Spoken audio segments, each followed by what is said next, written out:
नमस्ते छात्रों। तो आज की कक्षा में आपका स्वागत है। आज हम पढ़ने वाले हैं सांख्यिकी। इसमें हम सबसे पहले एनसीईआरटी खंड 12.1 और फिर 12.2 एंड फिर इससे संबंधित कुछ उदाहरण 1 से 5 तक हल करेंगे। ये हमारा स्वीकरण है।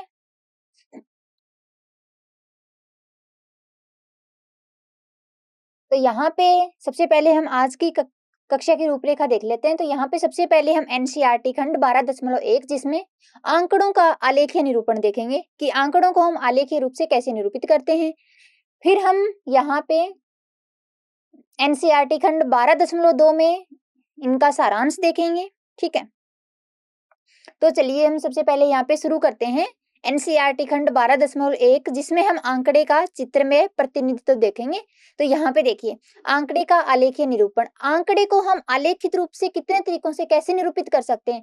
तो यहाँ पे आंकड़ों के निरूपण के लिए हमारे पास चार्ट से हम आंकड़ों को निरूपित कर सकते हैं, लेखा चित्र से कर सकते हैं और आरेखों का उपयोग करके हम दृश्यात्मक रूप से आंकड़ों को निरूपित कर सकते हैं। ठीक है, तो यहाँ पे आप कल्पना कीजिए कि आप एक तालिका में संख्याओं के समूह को समझने की कोशिश कर रहे हैं। क्या कर रहे हैं, आपको कल्पना करनी है कि आप तालिका में संख्याओं का एक समूह आपको दिया गया और उसको आपको समझने की कोशिश करनी है। तो देखिए ग्राफ उन संख्याओं को एक चित्र में बदल देता है।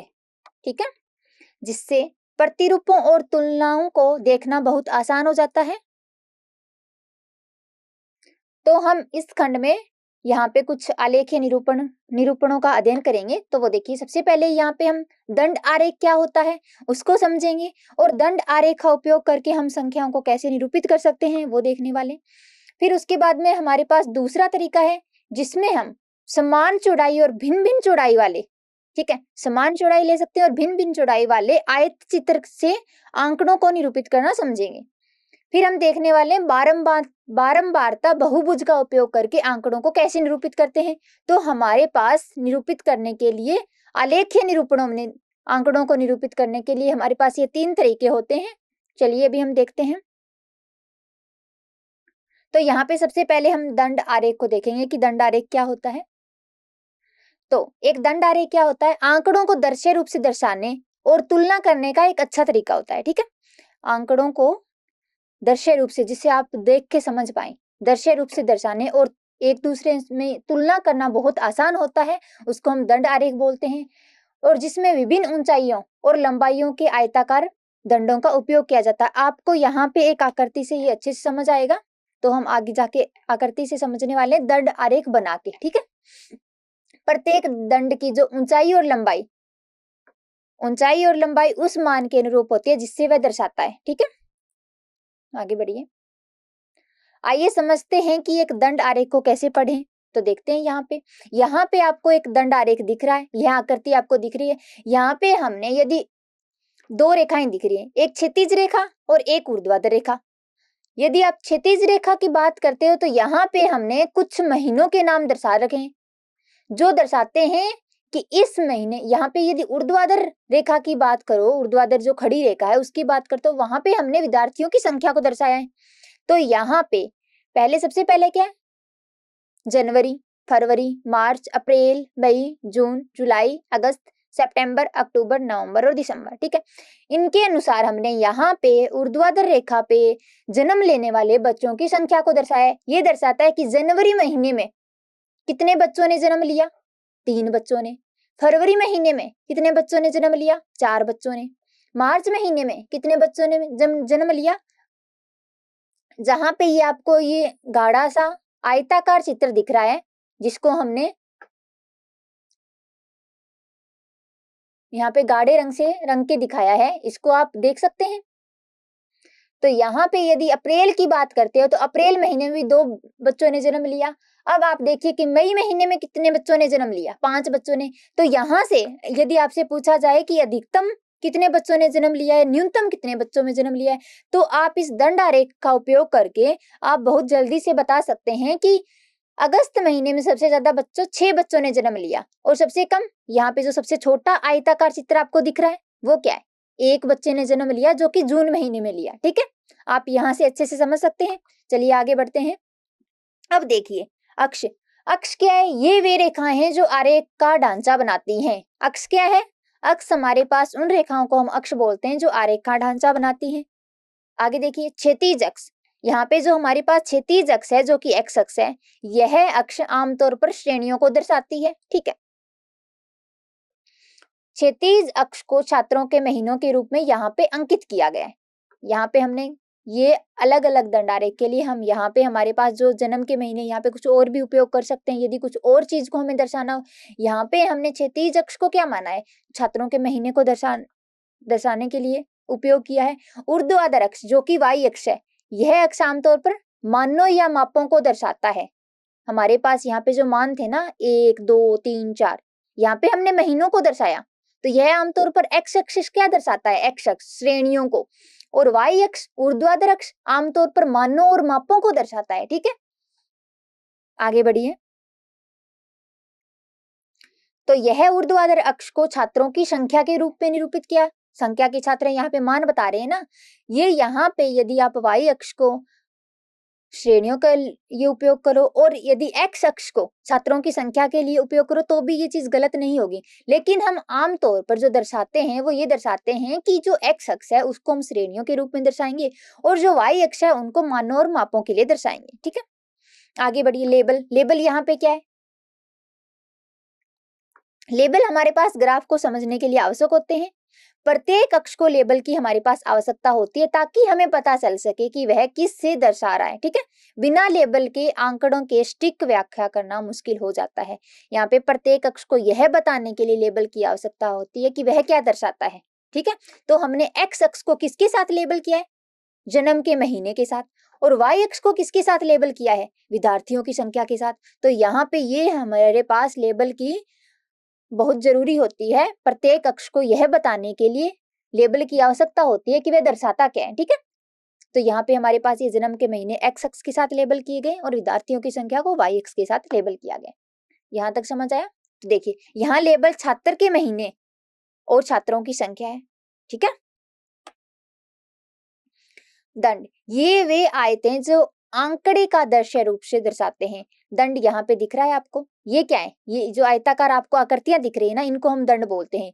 ये हमारे पास आंकड़ों के दृश्य रूप से दर्शाने में मदद करते हैं। यहाँ पे आपको दिख रहे हैं, ये जो एक सबसे बड़ा जो आयताकार चित्र आपको दिख रहा है ये विद्यार्थियों की 6 संख्या को दर्शाता है, और जो सबसे छोटा आयताकार चित्र दिख रहा है वो विद्यार्थी की जो 1 संख्या है उसको दर्शाता है। ठीक है, तो ये इनको हम क्या बोलते हैं? दंड जो होते हैं ये वे आयतें जो आंकड़ों के दृश्य रूप से दर्शाए जाते हैं। तो एक बार इसको आप अच्छे से देखिए और समझिए। जैसे हमने इस दंड आरेख को समझा, इसका उपयोग करके हम और किसी आंकड़े यदि आपको दिए गए और किसी आंकड़ों में कुछ संबंध दिया गया है तो आप उनको भी दर्शा सकते हैं। ठीक है, इसको हम बार ग्राफ भी बोलते हैं। ठीक है, बार ग्राफ। चलिए आगे बढ़ते हैं।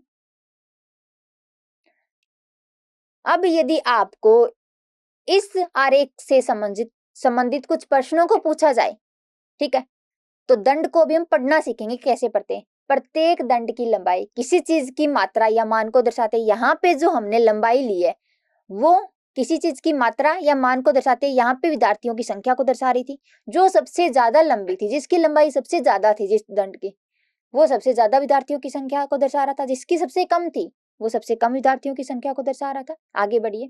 लंबे दंड का मतलब है कि एक बड़ा मान, और छोटे दंड का क्या मतलब है? एक छोटा मान। ठीक है, यहाँ अधिकतम छात्र अगस्त के महीने में पैदा हुए हैं। यहाँ पे आपको दिख रहा है कि अगस्त के महीने के ऊपर जो हमने दंड आरेख बनाया है, जो आयताकार चित्र बनाया है, उसकी लंबाई सबसे ज्यादा है। तो यहाँ पे आप क्या बोलोगे कि अधिकतम छात्र कौन से महीने में पैदा हुए? अगस्त के महीने में।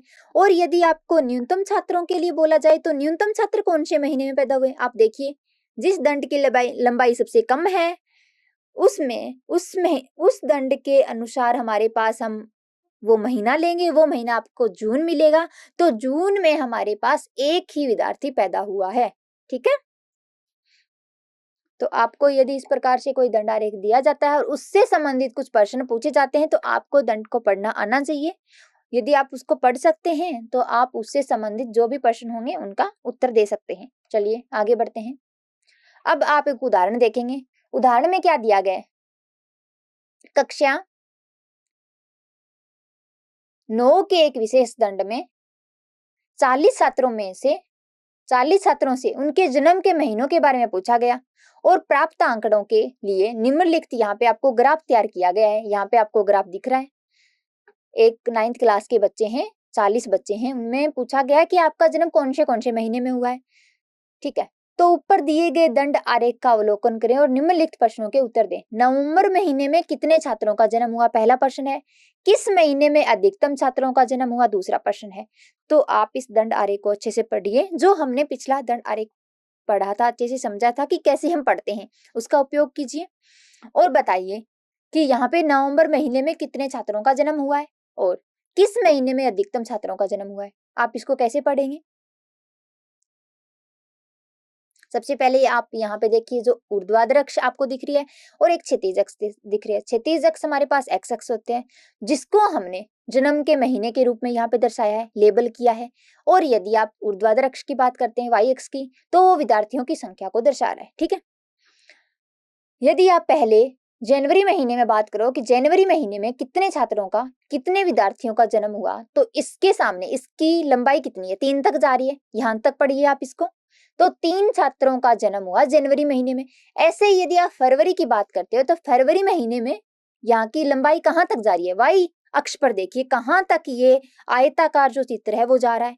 तो ये 4 तक जा रहा है आपके पास, यहाँ पे आप देख पा रहे हैं।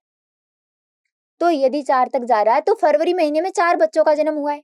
मार्च महीने में कितने बच्चों का जन्म हुआ है? मार्च महीने में 2 बच्चों का जन्म हुआ है। इस प्रकार से आप पढ़िए और बताइए कि सितंबर महीने में कितने बच्चों का जन्म हुआ है। और अधिकतम देखिए, यहाँ पे अधिकतम लंबाई कौन से आयताकार चित्र की आपको दिख रही है, दंड की दिख रही है। तो वो यदि आप अगस्त में देखो तो अगस्त का जो हमारे पास जो दंड हमने बनाया है, जो आयत बनाया है, वो सबसे ज्यादा लंबा है। तो सबसे ज्यादा लंबे से संबंधित जो विद्यार्थी होंगे वो सबसे ज्यादा विद्यार्थी होंगे। चलिए अभी हम इसको हल करेंगे। तो देखिए, यहाँ चर जन्म का महीना और शर का मान जन्म लेने वाले छात्रों की संख्या को दर्शाता है। ये हमने लिखा है, ये समझ लिया। क्षैतिज अक्ष जो कि एक्स अक्ष है पर नवंबर को दर्शाने वाले दंड का पता लगाएं सबसे पहले। ठीक है, फिर हम छात्रों की संख्या पढ़ने के लिए दंड के शीर्ष से ऊर्ध्वाधर अक्ष वाई अक्ष का अनुसरण करेंगे। नवंबर में 4 छात्र पैदा हुए। यदि सबसे पहले हम क्या करेंगे, नवंबर को दर्शाने वाले दंड का पता लगाएंगे और उसका अनुसरण हम क्या करेंगे, छात्रों की संख्या पढ़ने के लिए दंड का जो शीर्ष है उससे ऊर्ध्वाधर अक्ष वाई अक्ष का अनुसरण करेंगे। वहां से यदि उसको देखेंगे तो वहां पे 4 छात्र पैदा हुए हैं। आगे अब हमें क्या देखना है, अधिकतम कितने छात्र पैदा हुए। तो सबसे जो लंबा दंड होगा उस महीने को दर्शाता है जिसमें अधिकतम छात्र ने जन्म लिया है। तो यहाँ पे सबसे लंबा दंड कौन से महीने का सबसे लंबा दंड है, तो वो यदि आप देखो तो वो हमारे पास अगस्त महीने का होगा। देखिए, सबसे लंबा दंड अगस्त से मेल खाता है, तो हमारे पास अधिकतम संख्या में छात्र अगस्त के महीने में पैदा हुए हैं। आपको ये समझ आया?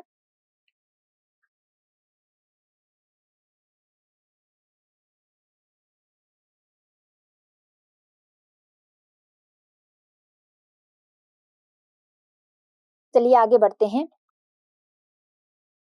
अब आपके पास एक उदाहरण नंबर 2 दिया गया, इसको देखिए। इसमें क्या दिया गया, इसमें दिया गया है कि 20,000 रुपए मासिक आय वाले एक परिवार ने प्रति माह विभिन्न मदों के तहत निम्नलिखित खर्चों की योजना बनाई थी। यहाँ पे आपको खर्चे दिख रहे हैं। सबसे पहले किराना का खर्चा क्या है, 4,000। यहाँ पे खर्च 1,000 रुपए में, यहाँ पे आपको दिया गया ना 1,000 रुपए में है। ठीक है, 1,000 रुपए में। तो यहाँ पे किराना का खर्च है 4,000 रुपए, किराया उनका है 5,000, बच्चों की शिक्षा है 5,000 रुपए, दवा है 2,000, ईंधन है 2,000, मनोरंजन है 1,000 और विविध और रह गए वो 1,000। ठीक है, तो हमें क्या करना है, उपरोक्त आंकड़ों के लिए हमें एक दंड आरेख बनाना है। तो सबसे पहले तो आप देखिए कि आप इसको कैसे बनाएंगे दंड आरेख। इसका एक्स एक्सिस को किसके साथ लेबल करेंगे, वाई अक्ष को किसके साथ लेबल करेंगे। क्षैतिज जो अक्ष होती है ऊर्ध्वाधर अक्ष होती है। ठीक है, यहाँ पे आपको दिख रहा है, यहाँ पे हमने कुछ श्रेणियां आपको दिख रही है। श्रेणियों को हमने क्या दर्शाया, श्रेणियों को हमने क्षैतिज अक्ष के साथ दर्शाया था। और जो हमारे पास कुछ मान और माप आ रहे थे उनको हमने ऊर्ध्वाधर अक्ष के साथ दर्शाया था। ठीक है, तो उसका आप उपयोग कीजिए, प्रयास कीजिए कि आप इसका दंड आरेख बना पाए। ठीक है, तो एक बार आप प्रयास करेंगे, फिर हम इसका दंड आरेख देखेंगे।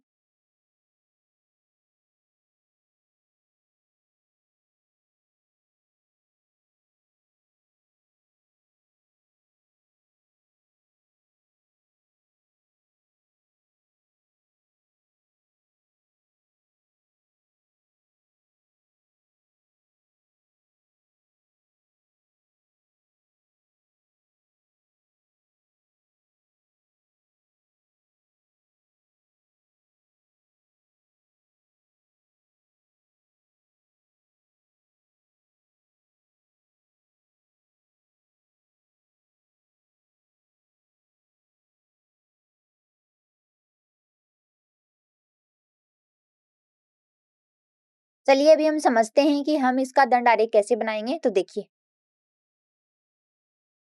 यहाँ पे ध्यान दें कि दूसरे कॉलम में, दूसरे स्तंभ में इकाइयां 1000 रुपए में है।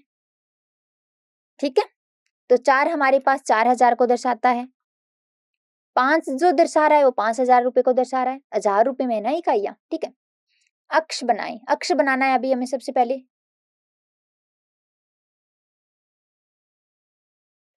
तो यहाँ पे जो हमारे पास जो मध्य है, जैसे किराना, किराया, बच्चों की शिक्षा आदि के लिए एक क्षैतिज एक्स अक्ष का उपयोग करेंगे, और हमारे पास जो खर्च है जो 1000 रुपए में है उनके लिए हम एक ऊर्ध्वाधर अक्ष का उपयोग करेंगे जिसको वाई अक्ष बोलते हैं। दूसरा यहाँ पे देखिए, अक्षों को नामांकित करें। क्षैतिज अक्ष के लिए क्षैतिज अक्ष के नीचे श्रेणी के नाम लिखें, और आपके पास जो ऊर्ध्वाधर है उसमें क्या करना है, संख्याओं से चिन्हित करें। जो 0 से शुरू होकर सबसे अधिक खर्च की संख्या क्या है, 5000 है, जिसको हमने 5 से दर्शाया है। ठीक है, तो 0 से शुरू करेंगे और अंतिम हम 5 तक वहां पे दर्शाएंगे। एक यहाँ पे 1000 को दर्शा रहा होगा, 2 2000 को दर्शा रहा होगा, 4 4000 को दर्शा रहा होगा। ठीक है, प्रत्येक संख्या 1000 रुपए को दर्शाती है। ठीक है, ये आपको समझना से सही बात है, क्योंकि हम 5000 तक वहां पे नहीं दर्शा सकते। हम यहाँ पे 1000 में उसकी जो इकाई है वो 1000 में लेंगे, और फिर हम क्या करेंगे, उसको 1 2 3 4 से दर्शाएंगे। जो 1 होगा वो 1000 को दर्शा रहा होगा, जो 2 होगा वो 2000 को दर्शा रहा होगा। फिर हमें दंड बनाना है, प्रत्येक श्रेणी के लिए एक आयताकार दंड बनाएं जो सही राशि तक जाए। ठीक है, आगे बढ़िए।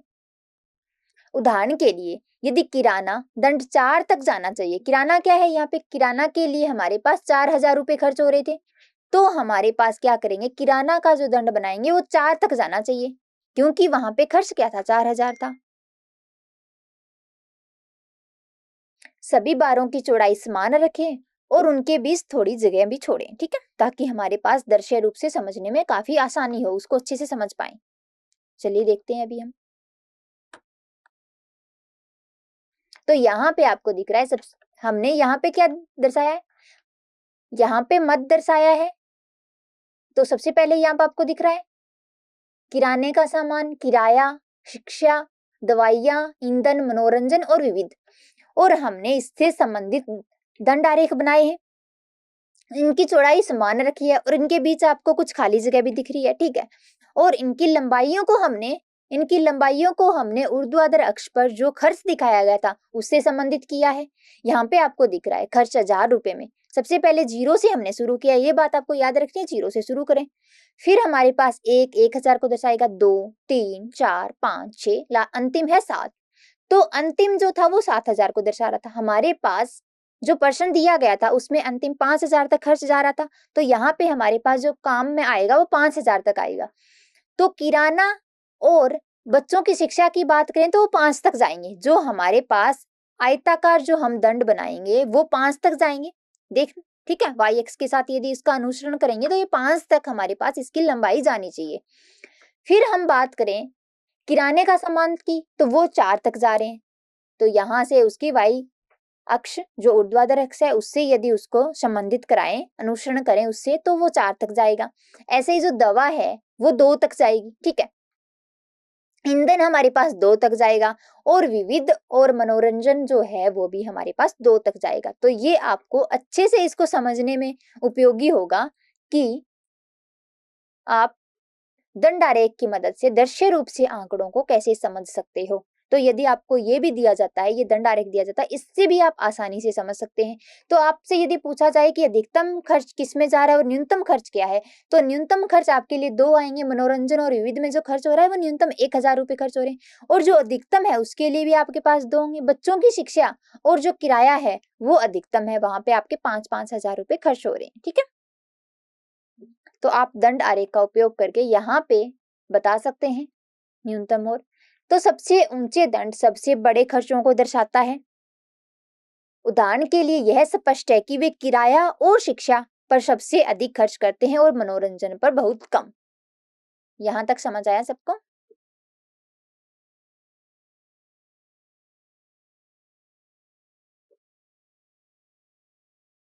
चलिए अगला उदाहरण देखते हैं। अभी हम देखेंगे एनसीईआरटी खंड 12.1, जिसमें हम आंकड़े का चित्र में प्रतिनिधित्व करेंगे। ठीक है, तो यहाँ पे आवर्ती क्या है? आवर्ती आंकड़े का एक संग्रह के भीतर एक विशिष्ट मान या श्रेणी के दिखाई देने की संख्या का संदर्भित करती है। ठीक है, उदाहरण के लिए यदि आप उन छात्रों की संख्या गिन रहे हैं जिन्होंने एक कक्षा में ए ग्रेड प्राप्त किया है, यहाँ पे आपको उदाहरण से समझिए। आवर्ती उन छात्रों की संख्या होगी जिन्होंने वह ग्रेड प्राप्त किया है। आवर्ती क्या होगी? यदि आप उन छात्रों की संख्या गिन रहे हैं जिन्होंने एक कक्षा में ए ग्रेड प्राप्त किया है, तो आवर्ती क्या दर्शाएगा? आवर्ती उन छात्रों की संख्या होगी जिन्होंने वह ग्रेड प्राप्त किया है। तो आवर्ती के लिए हमारे पास परिभाषा क्या थी? आवर्ती आंकड़ों का एक संग्रह है। आंकड़ों का एक संग्रह के भीतर एक विशिष्ट मान या श्रेणी के दिखाई देने की संख्या को संदर्भित करता है। आप जब इसको उदाहरण से समझेंगे तो आपके लिए काफी आसान रहेगा। अभी हम आवर्ती वितरण की बात करते हैं। तो आवर्तियों को अक्षर तालिकाओं या चार्ट में व्यवस्थित किया जाता है, जिन्हें आवर्ती वितरण कहा जाता है। आवर्ती वितरण की परिभाषा क्या हुई? आवर्तियां जो हमारे पास होती है उनको अक्षर तालिकाओं या चार्ट में व्यवस्थित करते हैं, उनको हम क्या करते हैं? आवर्ती वितरण बोलते हैं। यह दर्शाता है कि आंकड़े का एक संग्रह के भीतर विभिन्न मान या श्रेणियां कितनी दंड घटित होती हैं। ठीक है,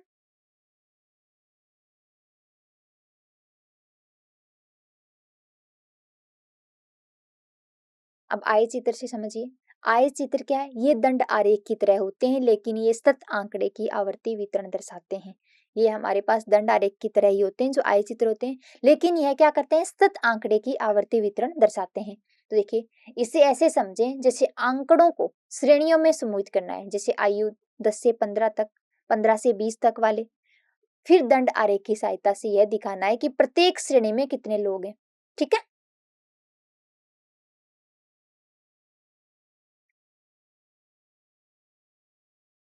आय चित्र के दो मुख्य प्रकार होते हैं। देखिए, समान चौड़ाई वाले आयत चित्र, ये क्या होते हैं? सभी दंड की चौड़ाई समान होती है, यह सबसे सामान्य प्रकार है। दूसरा क्या होगा? अलग अलग चौड़ाई वाले आयत चित्र, दंड की चौड़ाई अलग अलग हो सकती है यहाँ पे। ठीक है, यहाँ से आप नाम से इसको आसानी से समझ सकते हैं। इसका उपयोग तब किया जाता है जब वर्ग अंतराल, क्या बोला? आंकड़े की श्रेणियां समान नहीं होती हैं। ठीक है,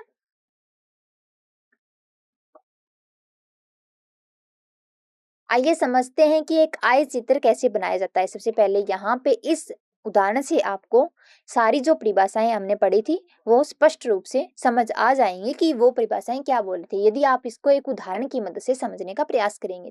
तो नीचे दी गई आवर्ती वितरण तालिका को देखें जो एक कक्षा के 36 छात्रों के वजन को दर्शाती है। ठीक है, तो यहाँ पे देखिए, वजन क्या किस में दिया गया है? किलो में, और हमारे पास छात्रों की संख्या दी गई है।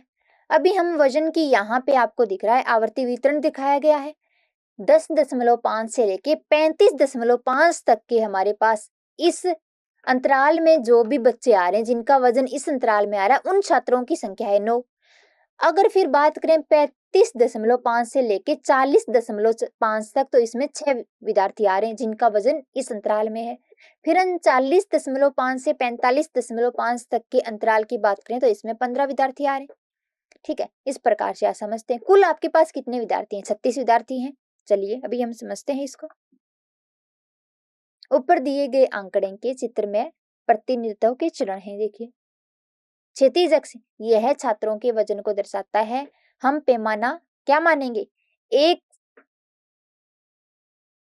एक सेंटीमीटर को क्या मानेंगे, 1 सेंटीमीटर को हम मानेंगे 5 किग्रा के बराबर। ठीक है, ये हमारे पास पैमाना बोलते हैं जिसको, जिससे हमारे पास जो आलेख हम बना रहे हैं वो बनाना काफी आसान हो जाता है। ठीक है, तो हमारे पास जो वजन है वो 30.5 किग्रा से शुरू होता है, शून्य से नहीं होता। ठीक है, यह दिखाने के लिए हम कुछ संख्याओं को छोड़ रहे हैं। हम अक्ष की शुरुआत में अड़चन बनाते हैं। ठीक है, देखिए, फिर हम वजन को समान अंतरालों में चिन्हित करेंगे। ऊर्ध्वाधर अक्ष यह दिखाता है कि प्रत्येक वजन समूह में कितने छात्र हैं, ये हमारे पास आवर्ती को दर्शाता है। जो क्षैतिज अक्ष थी वो हमारे पास आवर्ती वितरण को, और ये आवर्ती को दर्शाता है। सबसे ऊंचा आयत उस वजन समूह का प्रतिनिधित्व करेगा जिसमें सबसे अधिक छात्र होंगे। ठीक है, अब यहाँ पे हम पैमाना क्या मानेंगे, यहाँ पे हम पैमाना मानेंगे 1 सेमी बराबर 2 छात्र। ठीक है,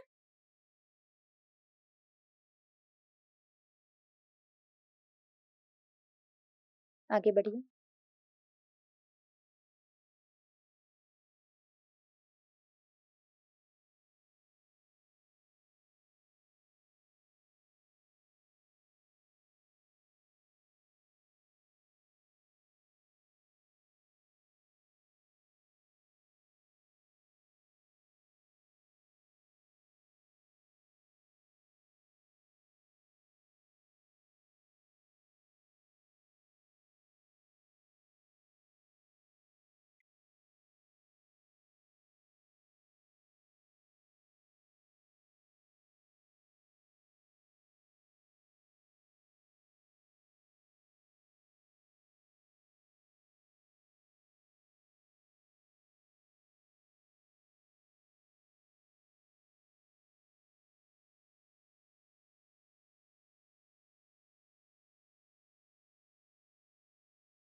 तो देखिए यहाँ पे सबसे पहले आयत बनाना। अब हम चौड़ाई के बराबर आयत या आयताकार दंड बनाते हैं, वर्ग माप और संबंधित वर्ग अंतरालों की बारंबारता के अनुसार लंबाई। ठीक है, उदाहरण के लिए वर्ग अंतराल क्या होगा, 33.5 से 35.5 के लिए आयत की चौड़ाई 1 सेमी और लंबाई क्या होगी, 4.5 सेमी होगी। ठीक है,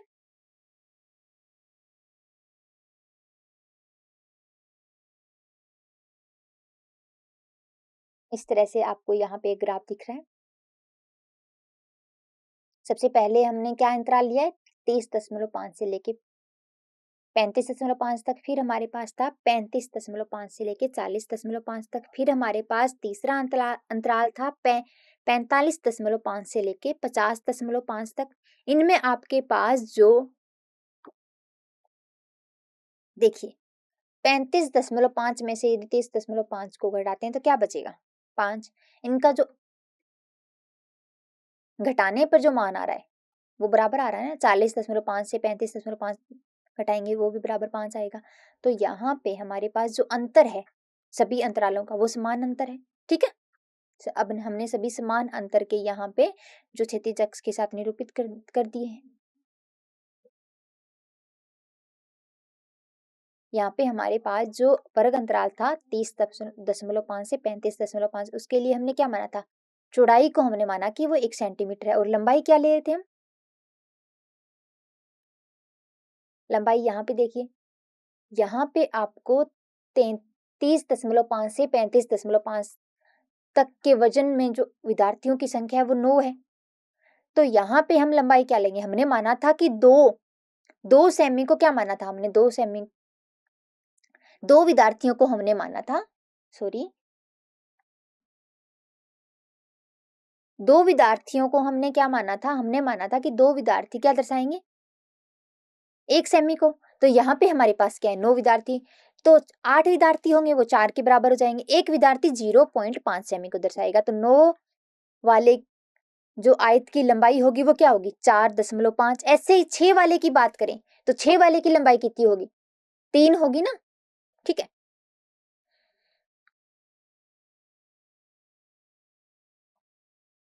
तो यहाँ पे आपको दिख रहा है पहले वाला जो 8 और 10 के यहाँ पे बिल्कुल मध्य में आ रहा है जो 9 विद्यार्थियों को दर्शाएगा। दूसरे वाले अंतराल की यदि बात करें तो वो 6 तक जा रहा है, यदि y अक्ष के साथ इसका अनुसरण करें तो 6 तक जा रहा है इसकी लंबाई। और तीसरे वाले अंतराल की बात करें तो यहाँ पे विद्यार्थियों की संख्या 15 थी, तो देखिए 14 और 15 के बीच में जा रहा है। 1 सेंटीमीटर को हमने यहाँ पे 2 विद्यार्थियों से दर्शाया था, ठीक है।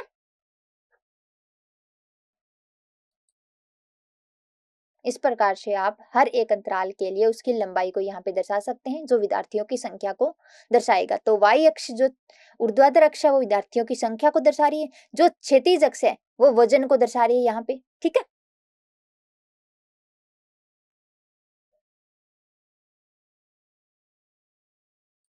चलिए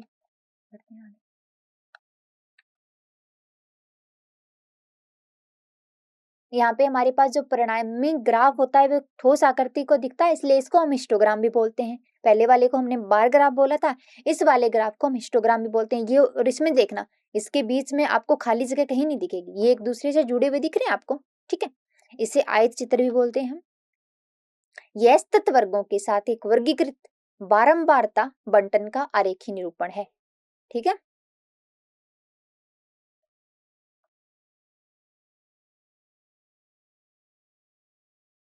दंड आरेख से इसका मुख्य अंतर क्या है, तो देखिए कोई अंतराल नहीं, एक आयत चित्र में एक दंड आरेख एक दूसरे को छूते हैं, ठीक है। यहाँ पे कोई आपको खाली जगह नहीं दिख रहा क्योंकि आंकड़े सतत होते हैं, जैसे वजन जो एक सीमा के भीतर कोई भी मान हो सकता है, ठीक है।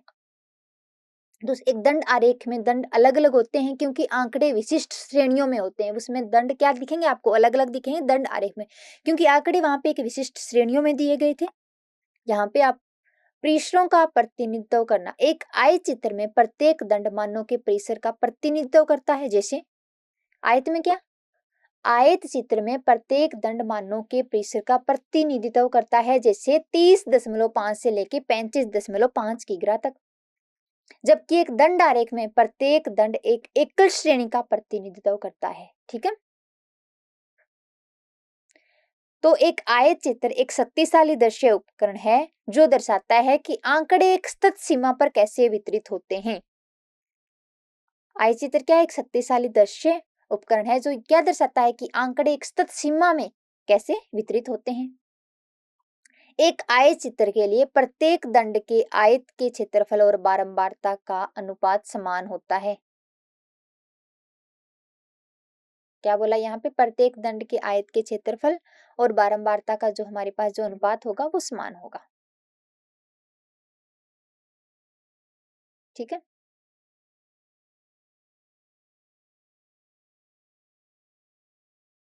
चलिए बढ़ते हैं आगे। अब आप एक उदाहरण देखिए, जो पिछले वाला हमने आयत चित्र पढ़ा था उससे संबंधित उदाहरण अभी हम करेंगे। तो यहाँ पे आपको क्या दिया गया, एक शिक्षिका 100 अंकों के गणित के एक टेस्ट में छात्रों के 2 अनुभागों के प्रदर्शन का विश्लेषण करना चाहती थी। उनके प्रदर्शन को देखने पर उन्होंने पाया कि कुछ छात्रों को 20 से कम अंक मिले हैं, कुछ छात्रों को 70 अंक या उससे अधिक अंक मिले हैं, ठीक है। इसलिए उन्होंने अलग अलग आकारों के अंतरालों में समूहित करने का फैसला किया। तो पहला अंतराल क्या लिया, 0 से 20 वाले छात्रों को एक साथ रखा, 20 से 30 अंक वाले छात्रों को एक साथ रखा। इस प्रकार उसने 20-20 पहले क्या किया, 10 से 20, फिर 20 से 30, 30 से 40, 40 से 50। पहले उसने 20 तक का अंतराल रखा, फिर उसने 10-10 तक का अंतराल रखा है, ठीक है। देखो यहाँ पे 20 से 10, 20 से 30, 30 से 40, 40 से और 60 से 70 तक। फिर उसने क्या किया, 70 से 100 वाले जो छात्र हैं उनको एक साथ रखा, ठीक है। तो यहाँ पे आपको दिख रहे हैं 0 से 20 अंक लाने वाले छात्रों की संख्या 7 थी, 20 से 30 अंक लाने वाले छात्रों की संख्या 10 थी, 30 से 40 अंक तक लाने वाले छात्रों की संख्या 10 थी, 40 से 50 अंक लाने वाले छात्रों की संख्या 20 थी, 50 से 60 अंक लाने वाले छात्रों की संख्या 20 थी, 60 से 70 अंक लाने वाले छात्रों की संख्या 15 थी और 70 से ऊपर अंक लाने वाले छात्रों की जो संख्या थी वो 8 थी, ठीक है। तो हमें क्या करना है, जांच करना है कि नीचे दिया गया जो आयत चित्र है वो सही है या नहीं है। तो यहाँ पे देखिए सबसे पहले आपके पास क्या होगा, यहाँ पे 10 से 20 तक है, तो यहाँ पे देखिए इसने जो हमारे पास जो एक्स अक्ष पे जो प्राप्त अंक हैं वो लिखे गए, एक्स अक्ष को लेबल किसके साथ किया है, जो विद्यार्थियों के द्वारा जो प्राप्त किए गए अंक थे उसको एक्स अक्ष के साथ लेबल किया है, वाई अक्ष के साथ विद्यार्थियों की संख्या को लेबल किया है। ठीक है, तो ये हमारे पास ठीक है। पहले हमने 10-10 के अंतराल में यहाँ पे लिखा है 0 से 10, 10 से 20, 20 से 30, 30 से 40, 40 से 50। ठीक है, आपको दिख रहा है यहाँ पे। फिर इसने क्या किया, पहले एक आयत चित्र बनाया 10 से 20 वाले छात्रों के लिए, उसकी लंबाई क्या ली, उसकी चौड़ाई यहाँ पे आपको दिख रही है 20 छात्रों तक है। और आगे यहाँ पे कितने छात्र थे, 7 छात्र थे। यहाँ पे हमने विद्यार्थियों की संख्या को कैसे दर्शाया, सबसे पहले 2, 4, 6, 8, 2 के यहाँ पे अंतराल में दर्शाया। ठीक है, तो यहाँ पे जो 3 होगा वो 2 और 4 के बीच में होगा, 5 होगा वो 4 और 6 के बीच में होगा। ठीक है, इस प्रकार आप यहाँ पे दे सकते हो। तो 10 से 20 अंक लाने वाले छात्रों की संख्या 7 थी, तो इसकी लंबाई 7 तक जा रही है। तो यदि पहले दंड आरेख, पहले आय चित्र की बात करें तो ये ठीक है। दूसरे वाला अंतराल क्या लेना है, 20 से 30 तक का।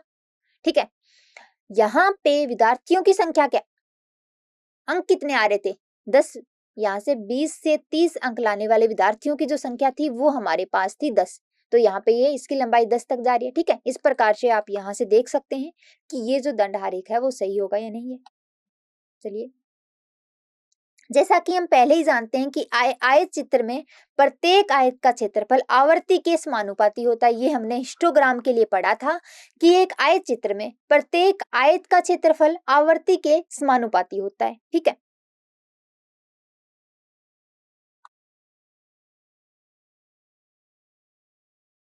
वर्ग अंतराल 60 से 70 के लिए आयताकार ऊंचाई गुना चौड़ाई के क्षेत्रफल और आवर्ती का अनुपात हमारे पास क्या होगा, आवर्ती पहले वाले के लिए हमने क्या किया, ऊंचाई गुना चौड़ाई, ऊंचाई क्या थी, ऊंचाई हमारे पास थी, चौड़ाई हमारे पास यहाँ पे क्या थी 70 से लेके 100 के लिए चौड़ाई, यहाँ पे 100 माइनस 70 करेंगे 30 आएगा, इसकी चौड़ाई 30 थी। 30 गुना में ऊंचाई 7 तक जा रहा था क्योंकि 7 विद्यार्थी, 7 बटे कुल विद्यार्थी कितने हैं 7 बराबर 30 आए। दूसरे वाले के लिए यदि बात करें तो हमारे पास क्षेत्रफल और आवर्ती का अनुपात क्या आएगा, 60 से 70 के बीच में, इसमें हमारे पास चौड़ाई 10 है और विद्यार्थियों की संख्या क्या थी इस अंतराल के लिए 15 थी, तो 10 गुना में 15 बटे 15 बराबर 10 आया। ठीक है, तो यहां से यदि आप देखो तो अनुपात अंतराल जो 70 से लेके 100 में है वो 60 से लेके 70 की तुलना में अधिक है, लेकिन हमारे पास इसके लिए क्या शर्त थी कि यह हमारे पास जो अनुपात है वो बराबर होना चाहिए, तो इसलिए यह ऊपर दिया गया जो आय चित्र है वो सही नहीं है। ठीक है, जो हिस्टोग्राम हमने बनाया था, जो प्रश्न में दिया गया था वो सही नहीं है। ठीक है, चलिए अगला प्रश्न देखते हैं। अब हम देखेंगे कि आंकड़े का चित्र में प्रतिरूपण हिस्टोग्राम, आयतों की लंबाई में संशोधित करने का सूत्र ताकि क्षेत्रफल फिर से आवर्तियों के समानुपाती हो वह है, आयत की लंबाई बराबर क्या होगा, आवर्ती बटा में कक्षा का आकार गुणा में न्यूनतम अंकों का न्यूनतम कक्षा का आकार। ठीक है, आयत की लंबाई यदि हमें निकालनी है तो वो कैसे निकालेंगे, आवर्ती बटा में कक्षा का आकार गुणा में न्यूनतम कक्षा का आकार। ठीक है, नीचे दी गई तालिका के लिए आयतों की लंबाई में संशोधित करने के चरण ताकि क्षेत्रफल फिर से आवर्तियों के समानुपाती हो वे हैं। देखिए, क्या हमने 10 से 20 में छात्रों को लिया, 20 से 30 के 10 यहाँ पे आपको ये दिख रहा है। आगे हम क्या करेंगे,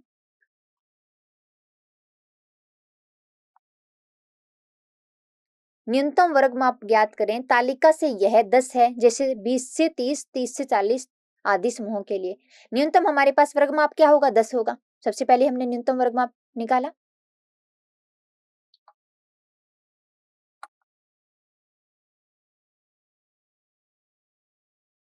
अब हम क्या करेंगे, प्रत्येक वर्ग अंतराल के लिए आयत की संशोधित लंबाई की गणना करेंगे तो आवर्ती बटा में कक्षा का आकार गुणा में न्यूनतम कक्षा का आकार। तो देखिए,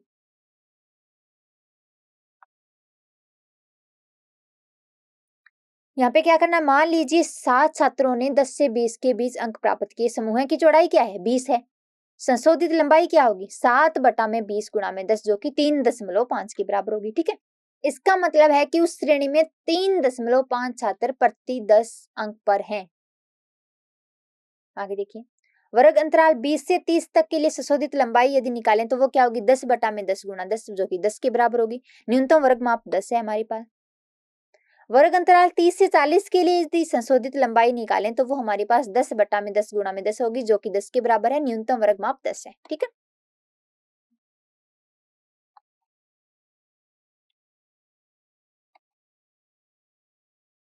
वर्ग अंतराल यदि 40 से 50 तक के लिए संशोधित लंबाई की बात करते हैं तो 20/10 गुणा 10, जो कि 20 के बराबर है।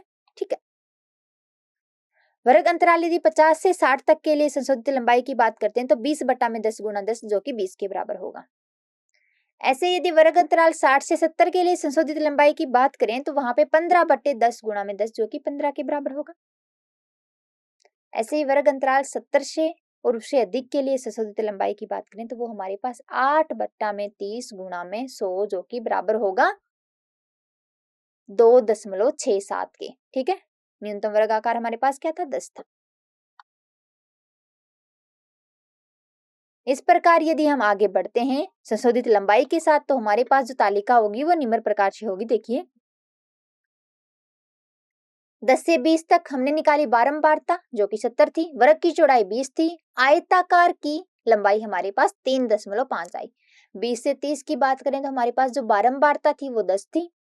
वर्ग की चौड़ाई 10 और आयताकार की हमारे पास जो लंबाई थी वो 10 के बराबर आई थी। ऐसे ही 30 से 40 में भी हमने निकाला, हर एक के लिए निकाल लिया, तो यहाँ पे आपको दिख रहा है। ठीक है, आगे बढ़िए।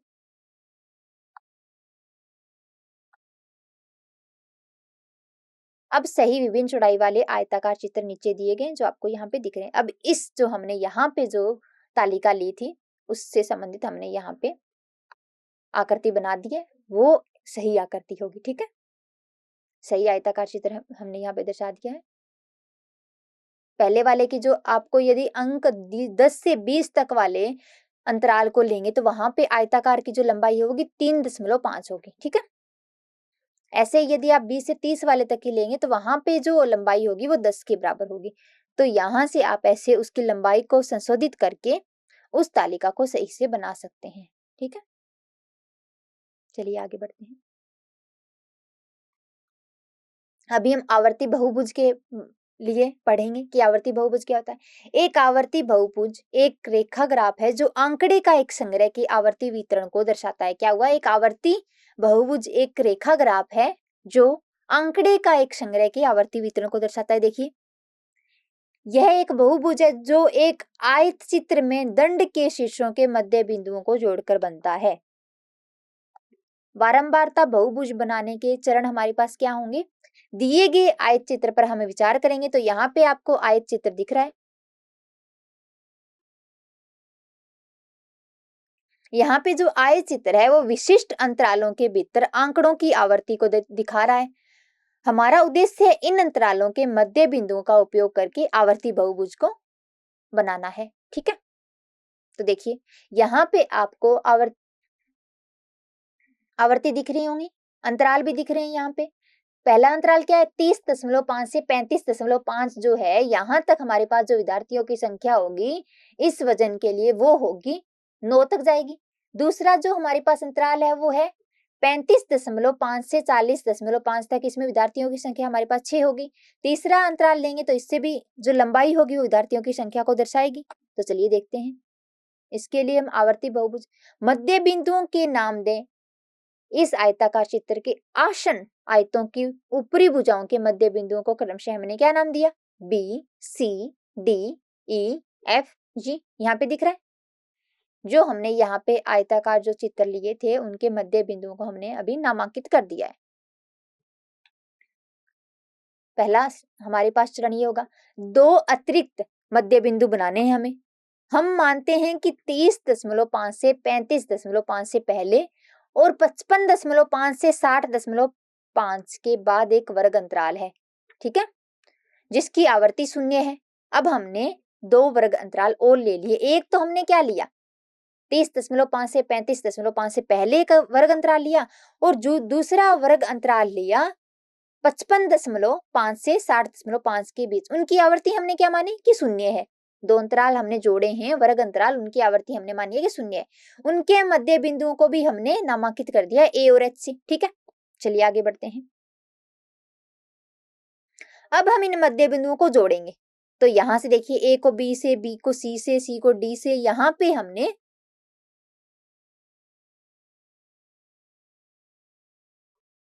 इन रेखाओं से जोड़ दिया है, देखिए। ठीक है, चलिए। बारंबारता बहुभुज A B C D E F G H बारंबारता बहुभुज है। जो हमारे पास ये बहुभुज आपको मिला है, ये ही हमारे पास जो होगा वो बारंबारता बहुभुजों का। आय चित्र में दर्शाए गए आंकड़े के अनुरूप, इस आंकड़े के अनुसार हमारे पास जो बारंबारता बहुभुज आया वो ये है। ठीक है, एक आयतन चित्र का क्षेत्रफल सभी आयतों के क्षेत्रफल का योग होगा। ठीक है, तो यहाँ पे देखते हैं इस आवर्ती बहुभुज से संबंधित हम उदाहरण। तो इसमें देखिए, इसमें आपको एक कक्षा के 51 छात्रों द्वारा एक परीक्षा में 100 में से प्राप्त अंक पर विचार करना है, जो तालिका में यहाँ पे दिए गए। सबसे पहले यदि हम अंक 10 0 से लेके 10 वाले छात्रों की संख्या देखें तो 5 थी। 10 से 20 वाले छात्रों की संख्या देखें तो वो 10 थी। 20 से 30 अंक प्राप्त करने वाले छात्रों की संख्या 4 है। ऐसे ही हमारे पास यदि हम अंतिम 90 से लेके 100 तक अंक प्राप्त करने वाले विद्यार्थियों की संख्या देखें तो वो हमारे पास 9 थी, और कुल हमारे पास कितनी है, 51 है।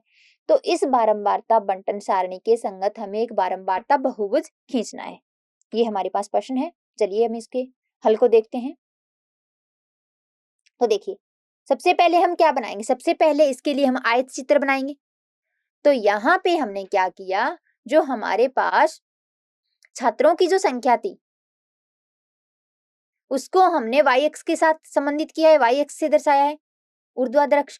और हमारे पास जो प्राप्तांक थे, प्राप्त किए गए अंक थे, जिसके अंतराल हमें दिए गए थे, आवर्ती अंतराल, उनको हमने एक्स अक्ष के साथ लेबल किया है, एक्स अक्ष पर दर्शाया। ठीक है, यहाँ पे प्राप्तांक आपको दिख रहे हैं, और वाई अक्ष पर हमने लिखा है छात्रों की संख्या।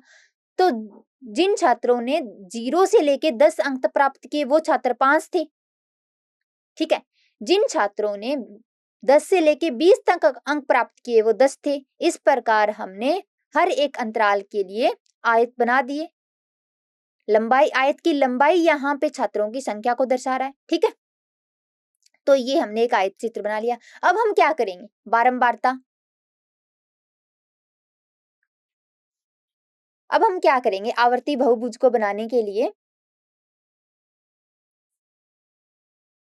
आवर्ती बहुभुज को बनाने के लिए अब हम इनके मध्य बिंदुओं को सबसे पहले नामांकित करते हैं ना। पिछले वाले जो पढ़ा था हमने इसकी परिभाषा, उसमें हमने देखा था सबसे पहले हम इसके मध्य बिंदु लेंगे।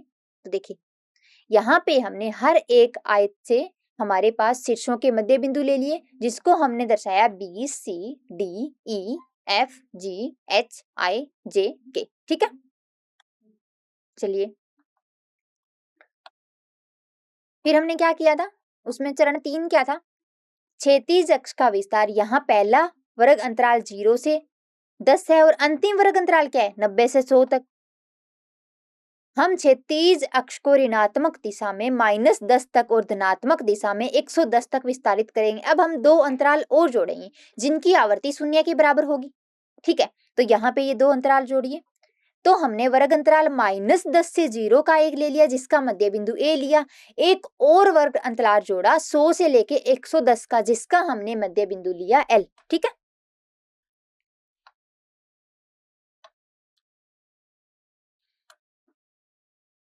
सभी मध्य बिंदुओं A B C D E F G H I J K L को जोड़ने पर हमारे पास क्या मिला, देखिए। इनको जब हमने जोड़ा तो हमारे पास ये आया, हम नीचे खींचा गया आवश्यक बारंबारता बहुभुज प्राप्त हुआ। देखिए यहाँ पे आपको दिख रहा है, जब हमने इन सारे मध्य बिंदुओं को जोड़ दिया तो ये हमारे पास बारंबारता बहुभुज प्राप्त हुआ। तो यहाँ पे देखिए, आवर्ती बहुभुज बिना आयत चित्र बनाए स्वतंत्र रूप से भी बनाए जा सकते हैं। यहाँ पे हमने आवर्ती बहुभुज को आयत चित्र पहले बनाए, फिर हमने उनका बहुभुज, आवर्ती बहुभुज बनाए। ये क्या बोल रहा है कि इसको हम बिना आयत चित्र बनाए भी आवर्ती बहुभुज को स्वतंत्र रूप से भी बना सकते हैं। तो यहाँ पे देखिए वर्ग चिन्ह, हम आयत चित्र का उपयोग नहीं कर रहे। तो प्रत्येक वर्ग अंतराल मानों की सीमा का मध्यमान चाहिए होगा हमें, यह मध्यमान को वर्ग चिन्ह कहते हैं। ठीक है, उच्च सीमा और निम्न सीमा, एक वर्ग अंतराल ए से बी के लिए उच्च सीमा बी होगी और निम्न सीमा हमारे पास क्या होगी, ए होगी। तो हमारे पास वर्ग चिन्ह के लिए क्या होगा, वर्ग चिन्ह क्या है यहाँ पे,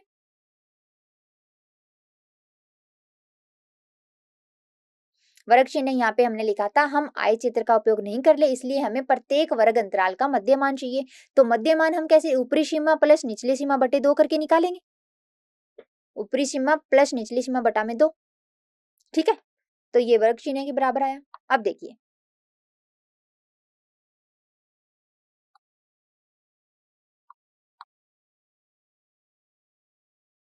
अब हमें एक प्रश्न दिया गया है जिसमें हमें आय चित्र का उपयोग किए बिना आवर्ती बहुभुज का बनाना है। तो यहाँ पे सबसे पहले हम वर्ग चिन्ह ज्ञात करेंगे। तो वर्ग चिन्ह ज्ञात करते हैं ऊपरी सीमा प्लस निचली सीमा बटे 2। तो पहले यदि अंतराल की बात करें 140 से 150 तक, इसमें हमारे पास निम्न सीमा, निचली सीमा क्या है 140, ऊपरी सीमा 150 है। तो इसकी हमारे पास वर्ग चिन्ह क्या आएगा 140 प्लस 150 बटा में 2, जो कि 145 के बराबर होगा। दूसरे वर्ग चिन्ह की बात करें दूसरे अंतराल में, तो वो निकाल सकते हैं आप, ठीक है। 150 से 160 के वर्ग अंतराल की बात करें तो उसमें वर्ग चिन्ह क्या आएगा 160 प्लस 150 बटा में 2, जो कि 155 के बराबर होगा। ऐसे ही आप तीसरे के लिए निकाल सकते हैं जो कि 165 के बराबर आएगा। ऐसे ही आप चौथे के लिए निकालेंगे तो 175 के बराबर आएगा, ठीक है।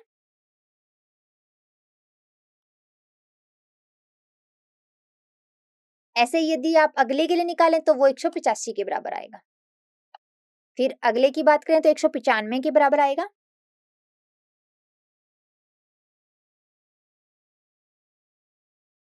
देखिए अब हमें क्या करना है, एक तालिका बनाना, एक तालिका बनाएं, वर्ग, वर्ग चिन्ह और बारंबारता, ठीक है। हमें 3 कॉलम लेने हैं, हमें तालिका बनानी है जिसमें वर्ग होगा, वर्ग चिन्ह होगा और बारंबारता होगी। तो देखिए तालिका बनाते हैं।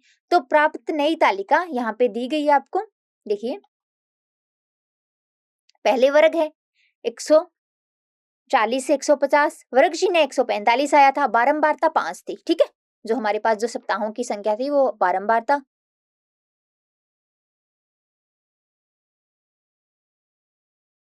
बारंबारता को दर्शाएगा।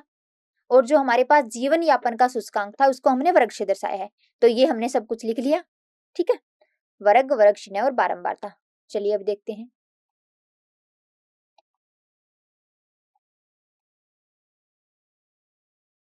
क्षैतिज अक्ष, एक्स अक्ष, हम क्षैतिज अक्ष के अनुदिश वर्ग चिन्ह आलेखित करेंगे।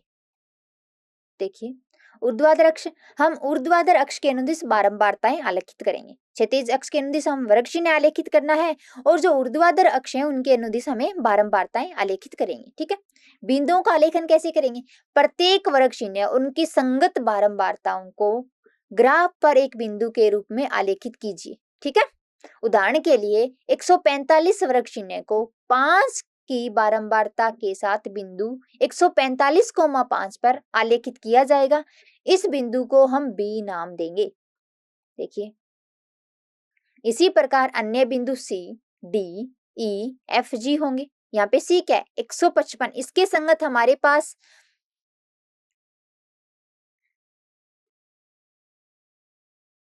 बारंबारता क्या है 10 है। तीसरे यदि बात करें तो वर्ग चिन्ह 165 के साथ बारंबारता क्या है 20 है। तो इस प्रकार से ये हमने बिंदु ले लिए हैं। अतिरिक्त 2 बिंदुओं का आलेखन हमें करना है।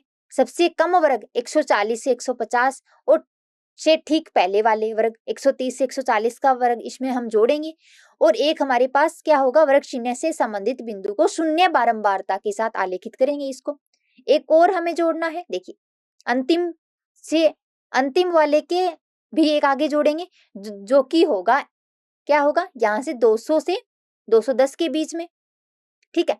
200 से 210 के बीच में यदि हम उनका मध्य बिंदु निकालेंगे, वर्ग चिन्ह निकालेंगे तो वो क्या आएगा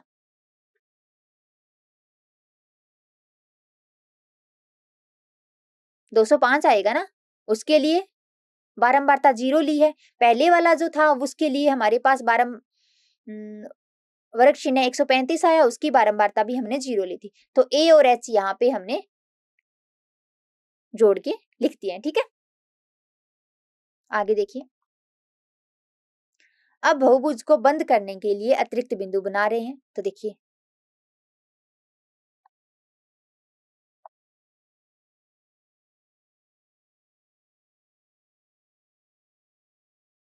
अभी हम बिंदुओं को जोड़ेंगे, जो A, B, C, D, E, F, G, H को जोड़ेंगे सीधी रेखा के द्वारा। तो देखिए यहाँ पे हमने दर्शाया है, पहले जो वर्ग चिन्ह क्या आया था, 135 लिया, फिर 145, 155, 165, 175, 185, 195, 205, 215 आपको दिख रहे हैं। फिर हमने इनको दर्शाया था, एक बिंदु लिया था जो क्या दर्शाता है, पहले 135 के लिए हमारे पास बारंबारता 0 थी, दूसरा बिंदु था 145 जिसके लिए बारंबारता 5 थी, तो एक बिंदु लिया 145 जो 5 यहाँ पे y अक्ष के साथ यदि इसका अनुसरण करें तो 5 तक इसकी लंबाई तक ये जाना चाहिए, 5 तक जाना चाहिए, ठीक है। ऐसे ही C लिया, D, E, F, G, H, तो यहाँ पे हमने बिना आयत चित्र के आवर्ती बहुभुज का बना लिया, ठीक है। आवर्ती बहुभुज के उपयोग देखेंगे कि आवर्ती बहुभुज के क्या उपयोग होते हैं। सतत आंकड़े, आवर्ती बहुभुज परीक्षण स्कोर ऊंचाई या वजन जैसी चीजों के लिए बहुत अच्छे होते हैं। ऐसी चीजों को एक सीमा के भीतर कोई भी मान ले सकते हैं, ठीक है। बड़े आंकड़े का एक संग्रह, जब आपके पास बहुत सारे आंकड़े बिंदु हो जो विशेष रूप से सहायक होते हैं, जिससे संख्याओं की सूची देखने की तुलना में समग्र पैटर्न देखना आसान हो जाता है, ठीक है। आवर्ती बहुभुज एक ही प्रकृति के दो अलग अलग समुच्चयों की तुलना करने के लिए बहुत उपयोगी होता है, ठीक है।